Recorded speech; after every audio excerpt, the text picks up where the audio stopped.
AK. ബാലൻ CPM നേതാവ് ഇന്ന് മാധ്യമങ്ങളെ കാണുമ്പോൾ അദ്ദേഹത്തിന് കുറെ അധികം പറയാനുണ്ട്. മാധ്യമപ്രവർത്തകർക്ക് കുറെ അധികം അദ്ദേഹത്തോട് ചോദിക്കാനുണ്ട്. അതെ, UDF അധികാരത്തിൽ വന്നു കഴിഞ്ഞാൽ ജമാഅത്തെ ഇസ്ലാമിയാകും ആഭ്യന്തര വകുപ്പ് കൈകാര്യം ചെയ്യുക.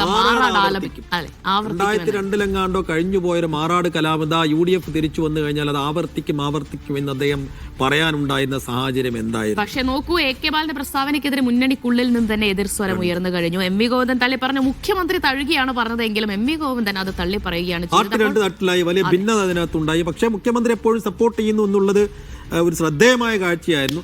അപ്പൊ ഇന്ന് അതിനുശേഷം ആ കാര്യത്തിൽ ഒരു വിശദീകരണം നൽകാൻ ബാലൻ രംഗത്ത് വരുമ്പോൾ എന്തായിരിക്കും ബാലന് പറയാനുണ്ടാവുക എന്നുള്ളത് നേരത്തെ പറഞ്ഞതിൽ ഉറച്ചു നിൽക്കുമോ, അത് തള്ളി പറയുമോ, മാറ്റി പറയുമോ എന്നൊക്കെ അറിയേണ്ടതുണ്ട് അല്ലെ. വിവരങ്ങൾ നൽകാനായി നന്ദഗോപാലാണ് ചേരുന്നത്. നന്ദു, എത്ര മണിക്കാണ് എ.കെ. ബാലൻ മാധ്യമങ്ങളെ കാണുന്നത്?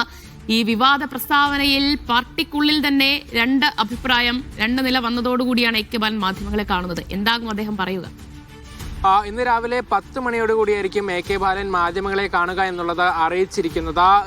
ഈ എ.കെ. ബാലന്റെ ഈ വർഗീയ പരാമർശങ്ങൾക്ക് പിന്നാലെ പാർട്ടി തന്നെ രണ്ട് തട്ടിലാവുന്ന ഒരു കാഴ്ച നമ്മൾ കണ്ടതാണ്. എം വി ഗോവിന്ദൻ ഉൾപ്പെടെയുള്ളവർ എ.കെ. ബാലനെ തള്ളി രംഗത്തെത്തി. അതേസമയം പിണറായി വിജയൻ മുഖ്യമന്ത്രി തന്നെ അദ്ദേഹത്തെ പൂർണ്ണമായും തള്ളാനും തയ്യാറായിട്ടില്ല. അങ്ങനെ പാർട്ടി രണ്ട് തട്ടിലായി. അതോടൊപ്പം പാലക്കാട് ജില്ലാ കമ്മിറ്റിയിൽ എ.കെ. ബാലനെതിരെ രൂക്ഷമായ വിമർശനമാണ് ഉയർന്നിട്ടുണ്ടായിരുന്നത്. അതായത് എ.കെ. ബാലന്റെ ഒരു പതിവ് അനുസരിച്ച് എന്തെങ്കിലും ഒരു കാര്യങ്ങൾ നടന്നാൽ പാലക്കാടുള്ള മാധ്യമങ്ങളെ വിളിച്ച് മാധ്യമങ്ങളിൽ ആ ഒരു കാര്യങ്ങളിൽ അഭിപ്രായം രേഖപ്പെടുത്തുന്ന ഒരു പതിവുണ്ട്. പക്ഷേ കാര്യമായ പാർട്ടി ചുമതലകളൊന്നും ഇല്ലാത്ത ഒരു വ്യക്തി എന്തിനാണ് ഇങ്ങനെ മാധ്യമങ്ങളെ കാണുന്നത് എന്നുള്ള രൂക്ഷമായ വിമർശനമാണ് പാർട്ടിയുടെ ജില്ലാ കമ്മിറ്റിയിൽ ഉയർന്നിട്ടുണ്ടായിരുന്നത്. വിജയരാഘവൻ ഉൾപ്പെടെയുള്ളവർ ഇരിക്കെയാണ് ഇത്തരത്തിലൊരു വിമർശനം ജില്ലാ കമ്മിറ്റിയിൽ ഉയർന്നു വന്നത്. അദ്ദേഹം വായ തുറന്നാൽ പാർട്ടിക്ക് വോട്ട് നഷ്ടമാവും എന്നായിരുന്നു പാർട്ടി ജില്ലാ കമ്മിറ്റിയിൽ ഉയർന്നു വന്ന പ്രധാനപ്പെട്ട കാര്യം. അതോടൊപ്പം തന്നെ എ.കെ. ബാലൻ ഇത്തരം പ്രതികരണങ്ങളിൽ നിന്നും വിട്ടുനിൽക്കണമെന്നും ആവശ്യപ്പെടുകയുണ്ടായി. അതിനുശേഷം